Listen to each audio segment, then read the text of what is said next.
You are watching Access LaPorte County, Channel 97.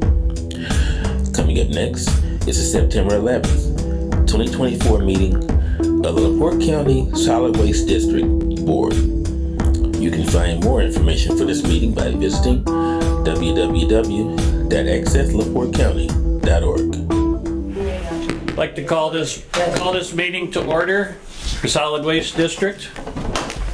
First thing on the agenda is Pledge Allegiance. Here we go. I'll see it. I pledge allegiance To the flag of the United States of America and to the republic for which it stands, one nation, under God, indivisible, with liberty and justice for all.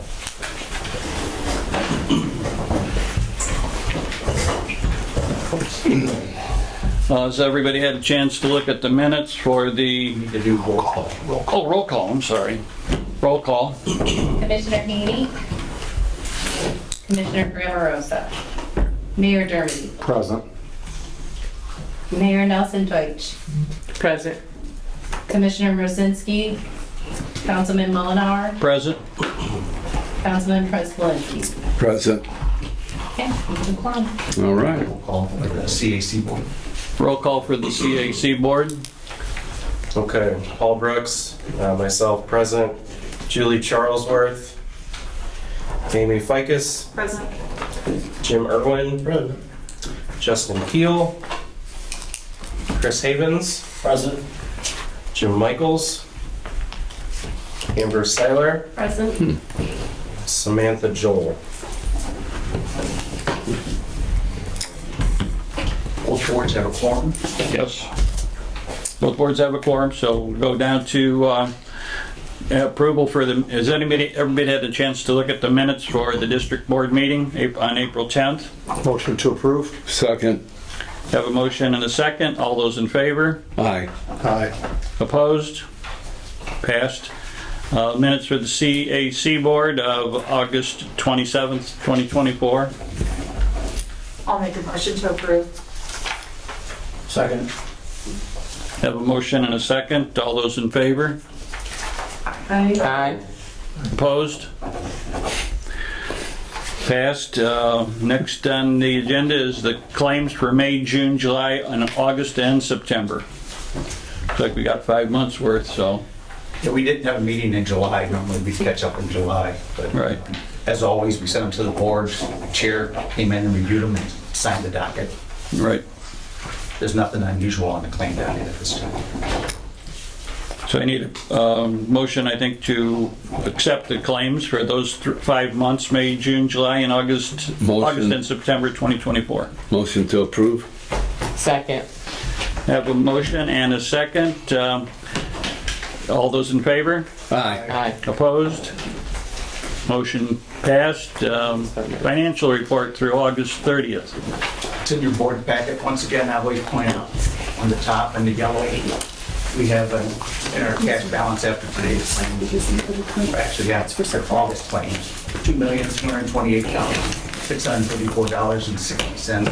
We do have sufficient funds to keep operating this fiscal year. Okay. Do I have any comments on financial report? Do you have an estimate of what will be at the end of the year? Well, we'll be really good at the end of the year because we'll get a November distribution. Okay. So that takes up to another 6.5, 7 million. We'll go for the first 6 months of the year. We're in good shape. It's projected here on your financial sheet in the green top right. That's like a rough projection of what we hope to. But does that include the November distribution? Okay. Okay. Do I need a motion? Probably do. Motion to approve the claims for So through moved. August 30th. So moved. Second. Have a motion and a second. All those in favor? Aye. Aye. Opposed? Hearing no opposed, motion passes. Comments from the public? We do have a public, okay. I have a question. At our meeting, we were discussing the grassroots movement for a baler. The baler familiar with the project, what the process was, but it is a plastic bag baler, and they will come in and provide the baler, and we have a two-year, there's no charge for it. They give us this baler two-year contract, and then once we meet the price of what the baler would be, they'll start paying us 14 cents a pound. So I think from the board's, the CAC board's opinion, it is something that's definitely should be considered and move forward with.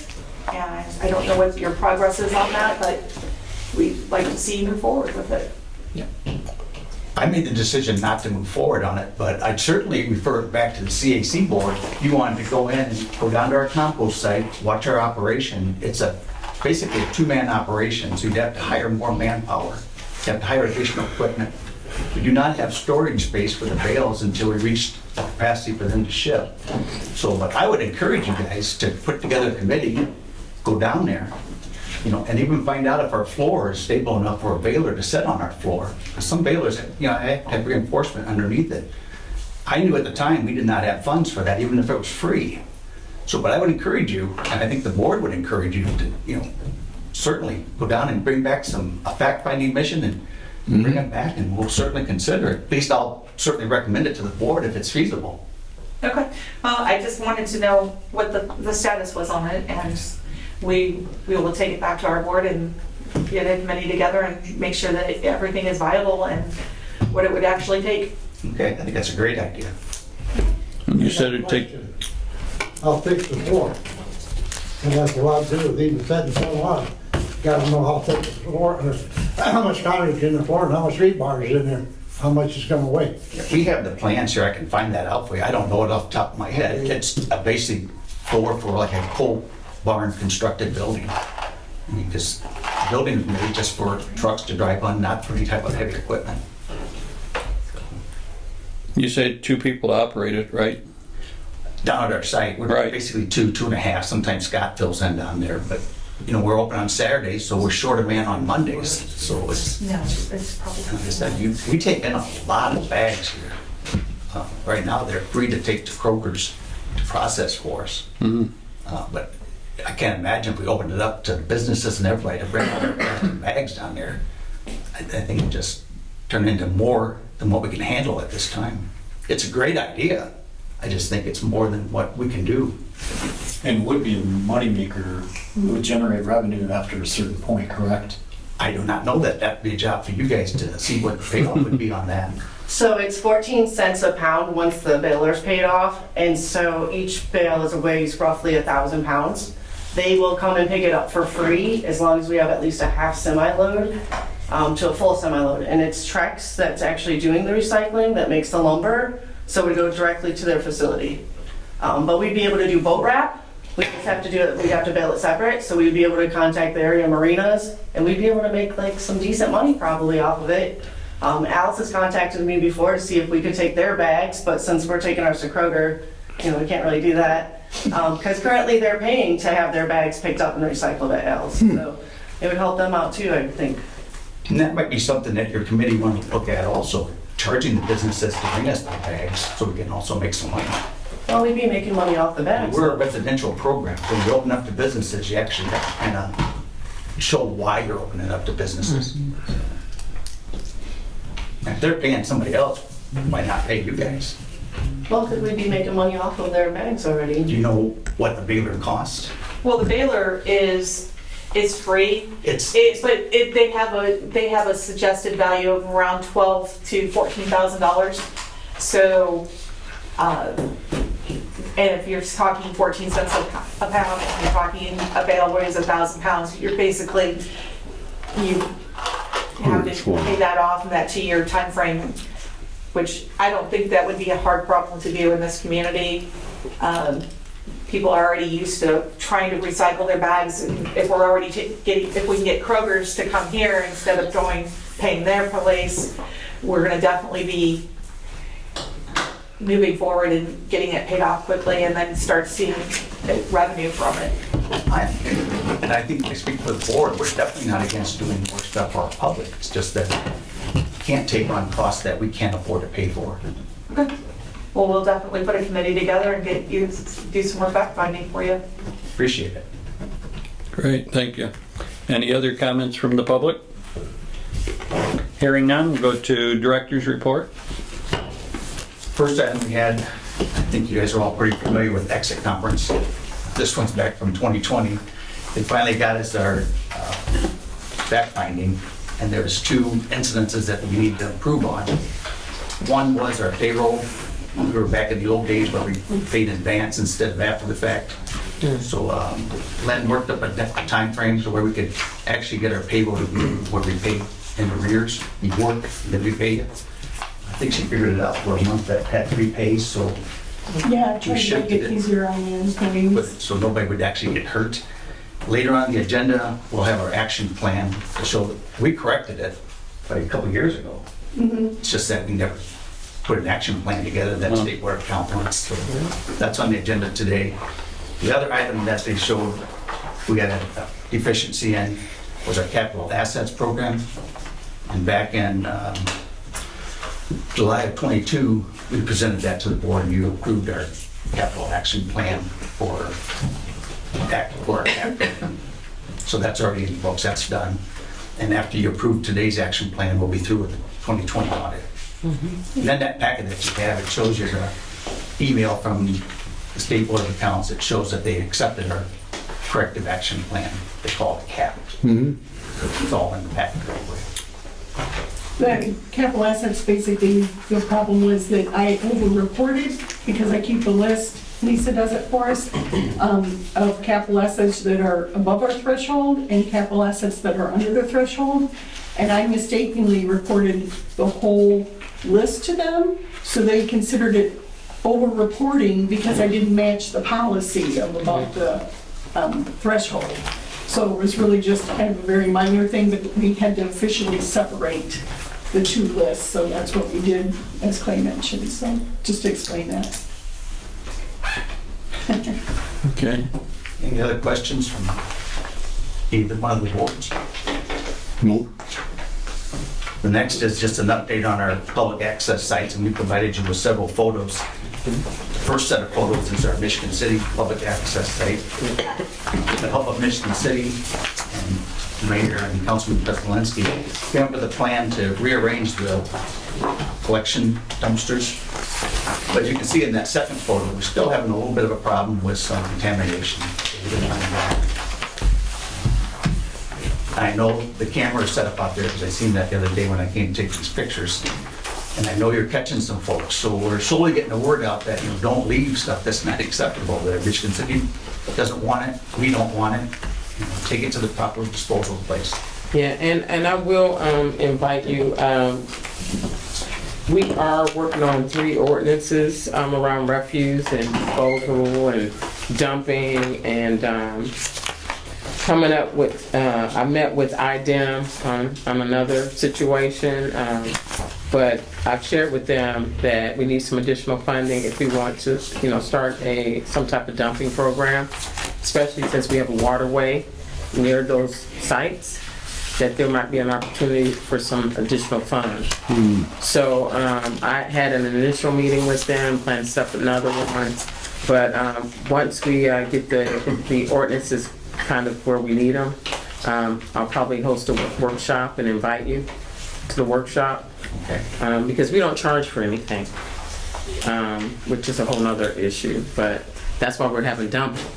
We don't charge, so we're finding that some of these people that are dumping aren't even from the city.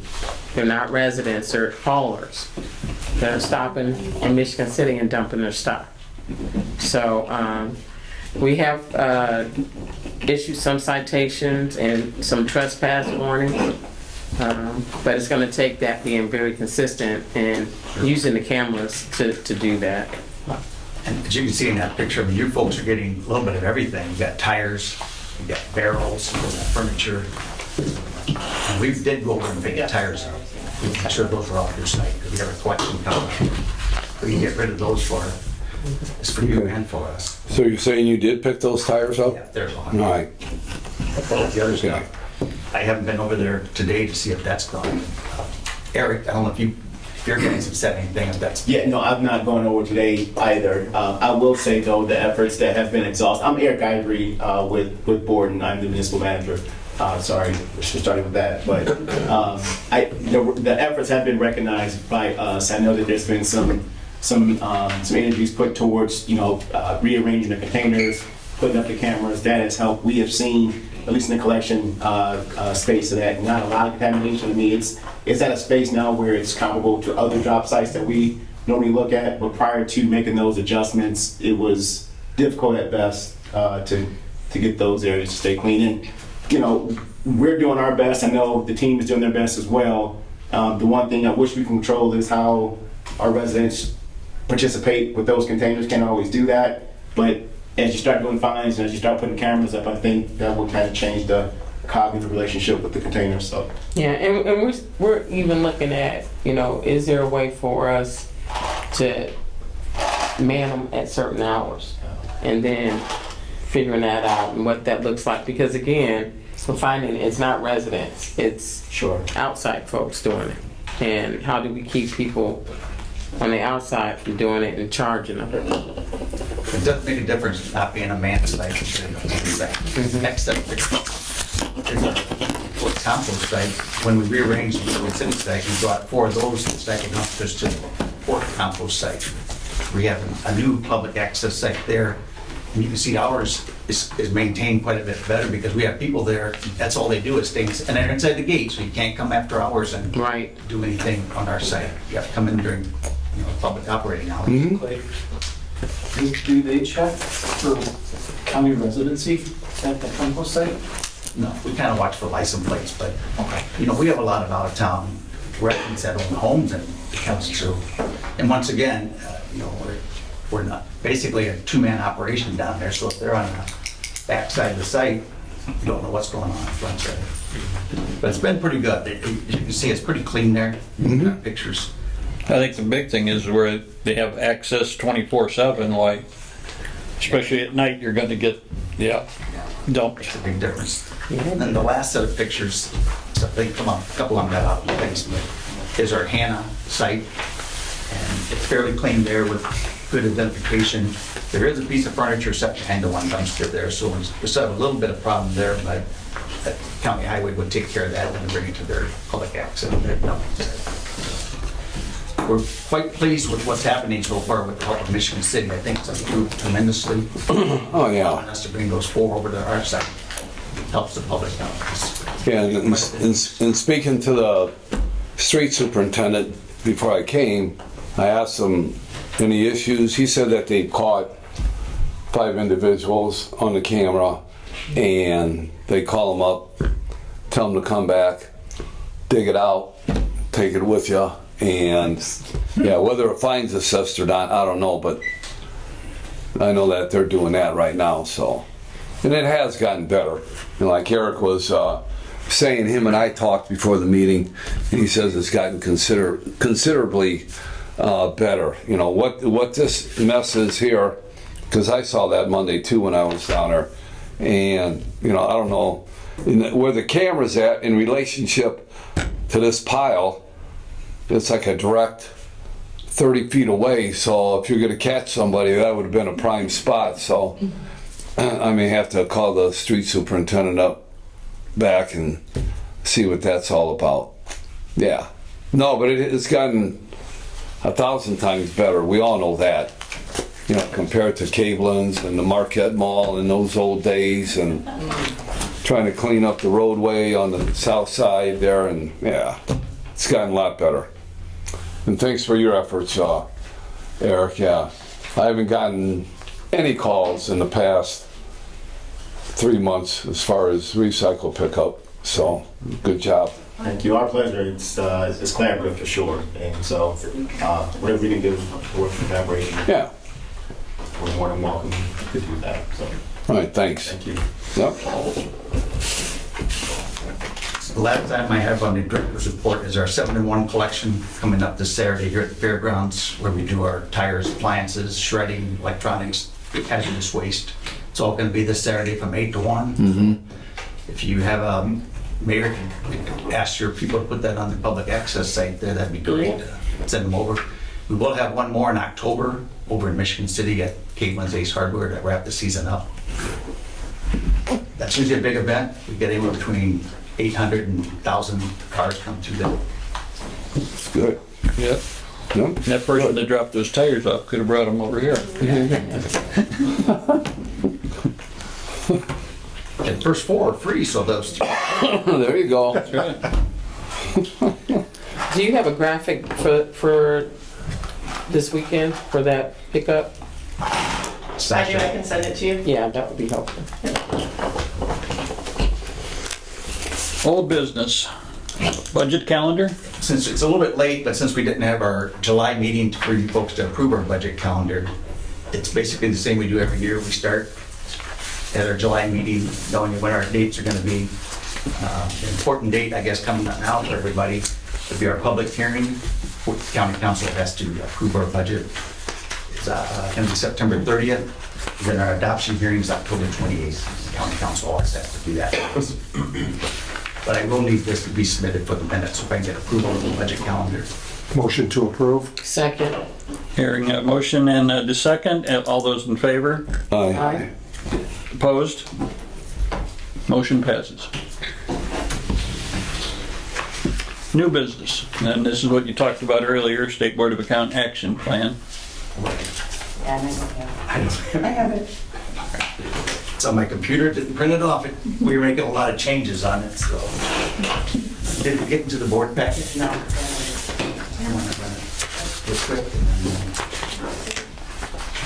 But it's basically just saying that we collect our payroll. We had to change one line in our personnel policy because it mentioned in our county council approval. County council doesn't approve any of that. That's strictly you guys that approve that. And then we also made up the policy and a procedure. So they actually want to know how we're going to do it. They only enforce what we have in writing. So if we don't have anything in writing, they can't enforce it. So, Do that. I think all you elected officials probably better do that. Yep. Just apologize for not getting that in the packet, but I think up until like 3:30 yesterday, we were still making some changes to it. Yes. And then Doug's not here to explain it to you. It's pretty basic. We'll be taking out page 33 in our personnel policy and we'll be inserting a new page 33. Thanks. Like I said on there, under Plan 1, the pay plan, just in the last sentence, we had to take out the county council approves because you guys approve our salary ordinance. Yep. And on 33A, it's just our payroll. And I can read that out loud if you want. You guys can read it yourself. If it works for you. I'll do it. This will need to be approved and submitted into the minutes so we can send it to the State Board of Accounts. I move that we accept the SBOA action plan, State Board of Accounts action plan is presented. Second. Okay, I have a motion and a second. All those in favor? Aye. Aye. Opposed? Your action plan is passed. Thank you. I have nothing else for the board. I'm not sure if the action committee needs any comments or any more statements they want to make. Anything you want to discuss? I was listening to the radio from Knox, and these two guys started up a recycle business. They take all their lumber, grind it up, and either goes to chicken people or the farm for the cows or bedding for the steers and that. And they take all the drywall, grind it up, and spread it on the farmer's fields for lime. I talked to Shasta about it. I'm gonna go down there and find out the radio station and see if we can't go out and look at it. Anything they bring in is all recyclable. So I want to see what their operation is and then bring it back to you guys. That's in Knox? Did you say? I don't think so. I think they're in Winnemac, but I gotta find out sure because I don't remember the name of the company unless they put it on the internet. It sounded real interesting when the guy was talking. These two guys started out and they finally hired a guy to go out and talk to the other business. But he started out with one truck and I guess they got 3 or 4 now. Well, construction material has always been a problem to dispose of. You know, everybody wants to charge you to do it, but nobody wants to properly dispose of it. Well, they don't have no trouble getting rid of their wood that they grind up. They got it all farmed, all to different, like chicken farmers and beef and dairy farms for bedding. So once you get through with that, just put it on the field, I imagine. But I gotta get a little sausage. As soon as I find out, yeah, take a look at it. Sounds like it's time for the master recyclers. That's right. We'll add it to our list. I don't know, I'm probably wrong, but of course, I was raised on a farm, but I remember using sawdust for bedding. And then I think there was something said that it's, because you used to spread it, you know, for your bedding for your animals, and then it soured the soil. So you'd have to put additional lime on. I don't know if that's still... That's still true. Yeah, okay. Well, if it's treated wood, it probably has some kind of chemical makeup that's seeping down. That you typically, it's with the nails that tend to be material. That's good to take a tour and get it firsthand. Album of pigs. I was gonna say typically what they don't use for that. That's all I have. Okay. I think do I hear a motion to adjourn? Motion to adjourn. Hearing motion and a second. All those in favor? Aye. Opposed? I didn't think I'd hear any Right. opposition. Thank you.